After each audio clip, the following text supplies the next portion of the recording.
While the Chicago Bulls have done a lot to kind of reshape and rebuild their roster in a lot of ways, there still remains two holdouts on the Chicago Bulls roster in Zach LaVine and Nikola Vucevic. We got an update kind of on the mindset that the Bulls front office has going into this next phase of the team, and it's one that solidifies the fact that they just aren't planning to take. We're going to talk about all that and more. Plus, we're going to talk about Matas Buzelis' Summer League and how he continues to show that he could be the Bulls' next chance to really up the ceiling of this team. Plus, we're going to dive into a little bit of the mailbag. All that and more right after this.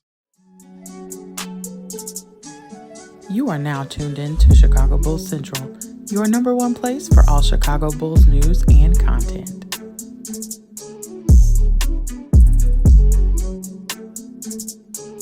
What's going on, Bulls fans? Welcome to another episode of Chicago Bulls Central, your number one spot for everything Chicago Bulls related. I'm the host there, Haize, but more importantly, you guys can follow the channel at Bulls Central Pod on every social media platform we happen to be on. With that being said, let's go ahead and get into this content for today. So this one comes from Will Gottlieb from CHGO in the interview that a lot of people got to sit in. It was a closed interview with Arturas Karnisovas, and he talked about the fact that the Bulls are not aiming to be the worst team in the NBA. And that is something that I think it was a few videos ago, late last week, I talked about the fact that this team is rebuilding. They're not tanking. And this kind of solidifies that in the case. This Bulls team is fine, according to Will Gottlieb, is that would be content with a play-in or play-off appearance if their young players demonstrate sufficient growth. And I know that's something that, for example, Todd, who actually we have a voicemail on today, who has always talked about the focus being keeping that 2025 pick. The Bulls' kind of focus is, I think, growth and development of their young players. And if they have lottery picks over the course of doing that, cool, right? But they're not necessarily aiming to be the team that has the worst record in the league, per se. Right now, through rebuilding, through change, through growth, and doubling down on your young players, you expect that to come with some significant growing pain, right?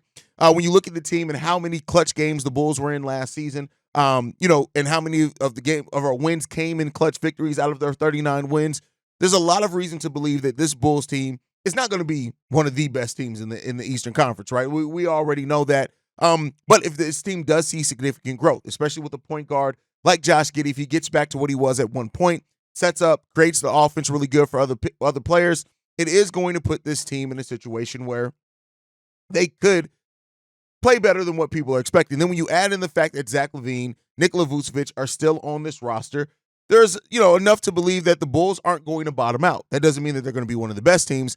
The Bulls weren't that many losses away from being in the top 10, for example, in the lottery this past season. So those are all things that go down to it. But right now, when it looks like it, the thing right now is that attaching assets to Zach LaVine is something that the Bulls just are not willing to do. Again, this is according to Will Gottlieb, that they are not willing to attach any assets to move off of Zach LaVine's contract. And if they're not willing to do it for Zach, you can bet that they're not willing to do it for Nikola Vucevic either. So with that said, the Bulls aren't necessarily trying to be the worst team and keep their top 10 protected pick either. So the Bulls still sit, even with this rebuild, in a place that is going to be an interesting thing to watch how this season goes for the Chicago Bulls. Now, a lot of Bulls fans that hear the Bulls aren't necessarily tanking will respond and say, well, if the Bulls are 3 games away, for example, of being a top 10 pick, what do you think they're going to do towards the end of the season? And that is an interesting scenario to be in. And in that place, I hope that they look at what the Dallas Mavericks did over 2 seasons ago at the end of that season and make a decision that's best for the assets for their team, which ended up getting them Derek Lively, right, and giving them a little bit more flexibility. But the thing is that tanking is a season-long process. This Bulls team is not going into the season with any plan to tank. Actually, quoting Arturas and saying this: we're not going to make deals that aren't going to make us better. We're going to be patient with that. But I think we're far away from a finished product now. And I think that's telling with a lot of things. They are not going to not do anything that they don't feel is making them better. Does it have that result? That will remain to be seen about that. Some Bulls fans are going to hear they're not going to do anything that doesn't make them better. They'll look at the Alex Caruso trade. They'll look at the DeMar DeRozan signing trade and question things saying from this point on, right? But this is a team that you have some concern, right? The thing about AK is that vision, right? And while showing some initial vision with building the team that we had with Lonzo and how well that thing was working, it still had some major glaring flaws. And there still were every bit of analytics that told you that what the Bulls were doing at that time and being number one team in the East weren't was not sustainable by that team to do. And that is something that at that time I talked about. And a lot of Bulls fans didn't really like it at that time, me being a new podcaster on the scene and telling them that a team that was number one team in the East wasn't going to stay there. I can kind of understand that. But that thing was already showing signs of crumbling. When you look at the number of game winners that DeMar had to hit against teams that just weren't that good, right? Yeah, it was great to have. It was great to talk about. But the initial vision is not necessarily what I'm worried about AK having. It's the execution of that vision and seeing how the pieces fit together short term and long term. When you look at some of the deals that Arturas Karnisovas has made, in a vacuum, they don't look bad. But then when you kind of zoom out and look at the totality of everything, missing opportunities at the deadline, stuff like that, it all goes to raise that concern that a lot of Bulls fans have on what this front office is doing. I like what we've done as far as going younger. I love Matas Buzelis, who we're going to talk about here in a second. I actually like the Josh Giddey acquisition for how it's going to help create open looks for other players, and Josh Giddey still being a player with tons of upside. But overall, this team, I think that when the Bulls started making the moves that they did this offseason, it was natural and it made sense to start looking at it and saying that top 10 pick, they're trying to keep that in one of the deepest drafts. But here's the way that I would look at it, is that they're putting themselves in a situation to be able to keep that pick, but they're also putting themselves in a situation where now you're looking at the growth and development of your young guys, and if they hit steps, leaps, or whatever, you're fine with it because you've done it with guys who are younger. I've said it before on the show, winning potentially 35 games with a young team that has the average age of almost 23 is a lot better of an outlook than winning 39 games with a team led by veterans who have been in the league 10 plus years and that you expect to be further along in your development there. And that's what the Bulls are doing this season. The Bulls are just in a situation where if you grow, you grow. If not, we're going to get some pieces in here because of the lack of growth, and we're going to grow that way, right? And so, that's something to be said and something to look out for as this season goes on for the Bulls and how they continue to, stack up in that Eastern Conference, right? The Bulls are in one of the in a group in the play-in tournament as well that has number 1, number 2 overall picks. So that's going to be interesting to see how the Bulls stack up, or Matas Buzelis stacks up in that group as well. So really, really solid things overall. But I just think, and I'm going to keep talking about the thing that kind of reaffirms, because I still see Bulls fans that think this team is tanking, and they're not tanking. This team is not trying to be bad, but they want to get younger. They wanted to change the outlook of the roster, and they wanted to give themselves more time. Now we got to see if this front office is going to build over time like they should have done, right? It's, of course, in retrospect with the team initially, or are they going to kind of jump the gun? Like if Josh Giddey, because you do have to sign him, let's say Josh Giddey does look great this season coming up for the Chicago Bulls, right? In what he does. I'm not saying all of a sudden he becomes this great three-point shooter, but if he looks good in what you expect him to be good at, and you have to re-sign him, are you then going to say, well, damn, we just had to give Josh Giddey $18 to $20 million? Are we that like we got to make a move, right? We got to bring in some veterans that are you gonna pivot too quick, right? That's the question that the Bulls have to ask themselves, and it could get pricey. While the Bulls need players to take steps and leaps, this roster could get pricey real quick with the Josh Giddey extension. You've already extended Patrick Williams. Ayo and Kobe could be up for extensions by the end of this upcoming next offseason, right? Because they have 1 year left on their deal. You can legally extend them then, right? So this team could very well start getting pricey. Now, Ayo and Kobe's max contracts aren't going to be the exuberant amount that you're seeing from other players because it's based off your base salary in that last year, and their salary isn't overly high. So therefore, even if they did qualify for the max, it's not going to be nearly what you see other players' max being. And so maybe they're calculating that risk as part of that as well. But overall, it just comes down to the execution of this and the development. Who takes that next step? Julian Phillips, Matas Buzelis, Patrick Williams. Does Ayo, Kobe take another step up for you, right? Those type of things that you're looking for. I didn't mention Dalen Terry in there, but it's not because of slight to Dalen Terry as well. Like, you're looking for these young guys to really, really grow exponentially over the next couple of years. And we'll see where that leaves the Bulls. But with that said, one of the young players that is a big piece of this team going forward is Matas Buzelis. And he has continued to shine in Summer League, in the third Summer League game, 18 points, 4 blocks, 2 steals. Not the best shooting percentage from the night, 7 of 18 from the field, but he continues to show the thing that I like about, again, it's about the process, not the stats. The thing that I like about the game of Matas Buzelis comes down to just his ability to get to the rim. The fact that he does not back down. His ball handling is even more advanced and better than what I thought it would be at this point in his NBA career. And when you have all that at age of 19, it's a lot of upside that Matas Buzelis is bringing to the Chicago Bulls team, and we continue to see that development from him. And he's already gotten better game to game to game in Summer League, right? And the fact that also defensively he doesn't back down, right?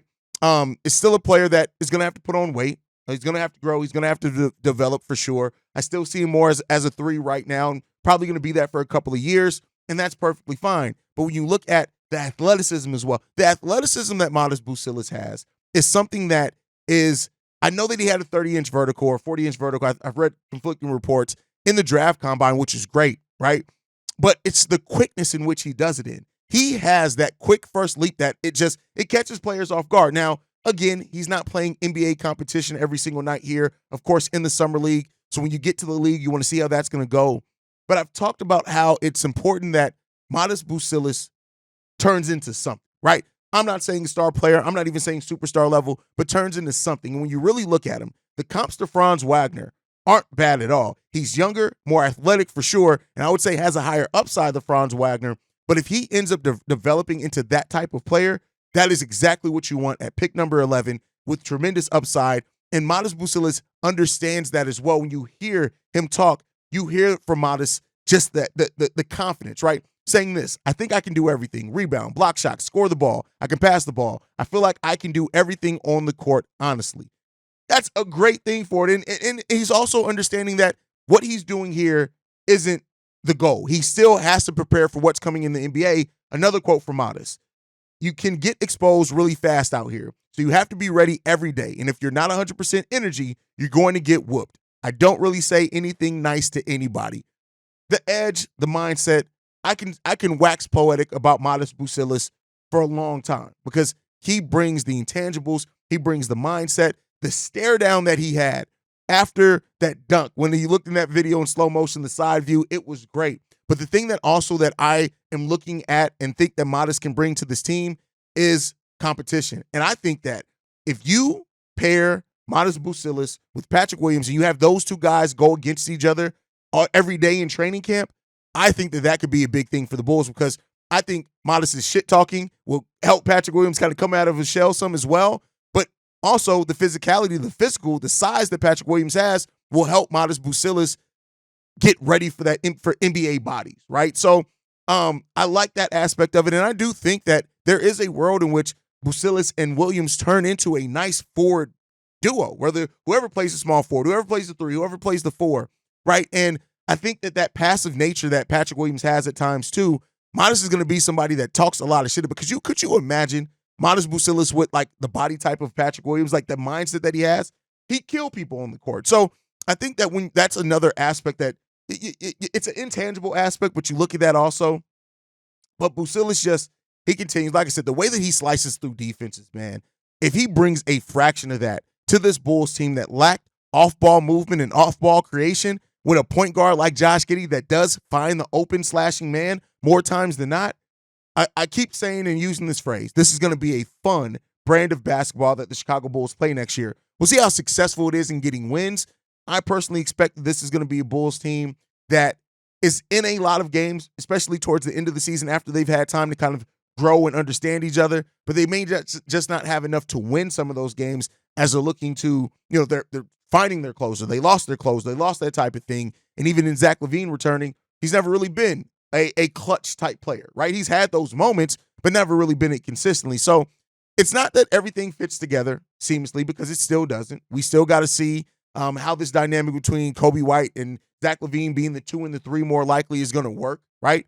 But overall, this is a Bulls team that Matas Buzelis is, whether right or wrong, a lot of people are going to look at him for the bright spot of what this team can eventually be because he is now the first draft pick of a clear change of direction for the Chicago Bulls since they initially changed direction by trading for Nikola Vucevic, right? So Buzelis just brings, to get back to him and his game, he brings so much on the court for the Bulls that I can't wait to see how he grows and develops over this rookie season and how he deals with the hurdles because they're going to be that. Much like I've talked about over on Bear Central with Caleb Williams, there are absolutely going to be hurdles by Matas in his rookie year where he's getting cooked or something like that.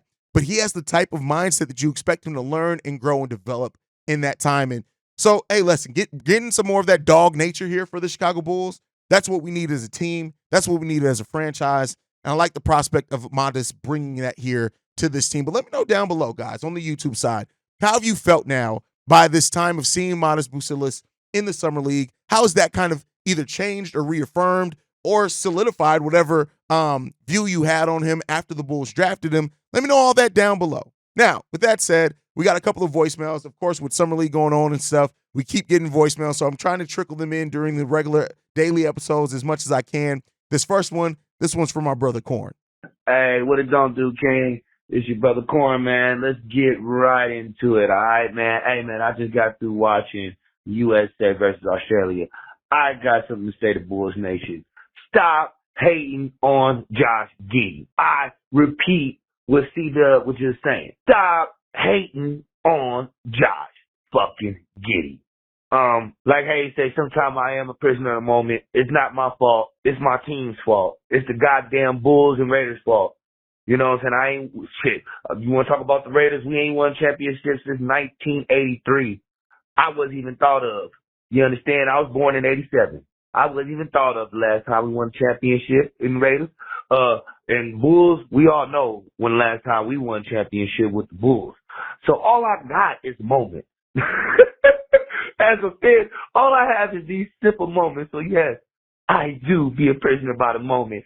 And it's all on the Chicago Bulls and the Las Vegas Raiders. It's their fault. They the one that gave me this PTSD like this. It's their fault. But besides that, y'all got to stop hating on Josh fucking Giddey. He looked it real good. He averaged what Haize said. If he averaged, we would love that. 17 points, 8 rebounds, 7 dimes, and man, his court vision, his IQ. I didn't know how much vision that man had until I'm sitting here watching the dimes he's putting. Dimes, getting inside, penetrating, moving, slashing, rebounding, big guard. I loved every minute of it. I am so excited. Can't wait to see this kid now in the Bulls jersey. Can't wait to see him out there with Buzelis, P. Will, even that. You know, all of them. I can't wait to see what more he can do, man, because like I said, if he does this, there's nothing we can complain about. There's nothing we can say. He just put us 17, 8, and 7 against the best team in the world. And I know what people are going to say, oh, they wasn't really playing because it was more like a scrimmage, right? Fuck all that. It's still competition. It's still competitive. That's another PTS word I hate to hear. It's still competitive. But shout out to Josh Giddey and Bulls fans. Stop hating on that man. Let's just give him a shot, and I'm ready for it. Love you, Haize. Blessings, C-Red Nation. Listen, the hate around Josh Giddey, and like I said, it's a time where it's a narrative thing because of how his season ended, but it's a narrative that I understand, right? I understand people being pessimistic on bringing in Josh Giddey because of him being unplayable in those playoffs, because of how bad he looked in those playoffs, right? But Josh Giddey is still a player with tremendous upside. He's still a player that can bring a needed skill set of shot creation and playmaking to the Chicago Bulls team. Also, you got to look at as well. He got to the rim and in the mid-range pretty solidly against that Team USA, and you're hoping that he's not done growing, right, as far as his game and rounding out his game. And if he does, the Bulls can get, again, I'm not saying that Josh Giddey's we're going to look back and call Josh Giddey some all-time great Bull or superstar, but he is a player that his skill set can make players better around him while also bringing something that we need to this team. So some of the hate around Josh Giddey, I think, also was people mixing in. They didn't like the trade because we got no picks, and also sending out a fan favorite in Alex Caruso. Those type of moves are always going to be looked to with more of a fine-tooth comb when you give up a player that Bulls fans love, Alex Caruso, rightfully so, and he deserved and earned every bit of that over his 3 seasons here in Chicago. But ultimately, like, you got to at some point just focus on the player that you have here, how he can help your team, and how he can help the people around him grow, and Josh Giddey does bring a lot of that. Let's just hope that he does it, and let's hope that AK And if he does bring it this one season, that is something that's sustained because we got to make a contract decision on him at the end of the season. So we'll see. Well, technically, I think they could come to a contract extension during the season. And I wonder if the Bulls would be motivated, and even if maybe Josh Giddey's agents and agency would be motivated to come up with a contract extension before the deadline. I don't remember that date off the top of my head, only because then maybe the Bulls could lock him in at maybe a little bit lower cost. And if he ends up cooking, you get that lower cost. I wonder if that's something that the Bulls would do, considering that they just traded for him. If they would do that, I wonder if they would. That's something I haven't really thought about until talking through it now. But I'll probably circle back to that on another episode. All right, let's get into this last voicemail. This one's from Todd. Hey, what's up, bro? It's Todd, man, giving you a call after the second Bulls Summer League game where Matas dropped 28 and I believe 5. Stats are great, but obviously, as you say, it's about the process and not the stats. And that's what I wanted to talk about. I wanted to talk about his game, but I wanted to talk about something specific that kind of is a concern to me, but I wanted to get your perspective and also other listeners' perspective on it. When he had that poster dunk, Matas had that poster dunk, and he obviously got the and one, and the way he stared down homie that tried to go up against him when he was on the floor, that is the most important thing that I saw happen in the last 2 games. And I'll tell you why. I'm a Bulls fan from the 80s.